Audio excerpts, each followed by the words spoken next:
In today's tutorial, I'm going to show you guys how to factory reset or restore your ASUS, a laptop, tablet, or desktop computer back to default settings and not keep anything.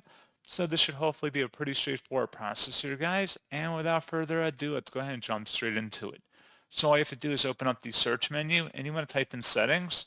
Best result should come back with settings. Go ahead and open that up. And then on the left panel, you want to select System.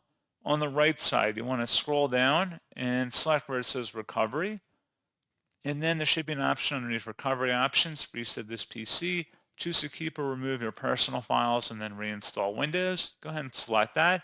And then you want to select the Remove Everything option. Removes all of your personal files, apps, and settings. And then just let that proceed with the wizard here. And then it could take some time to run. I didn't mean to run that in my case, but in your case, just go ahead and let that run. And that's pretty much it. So as always, thank you guys for watching this brief tutorial. I do hope that was able to help you out, and I do look forward to catching you all in the next tutorial. Goodbye.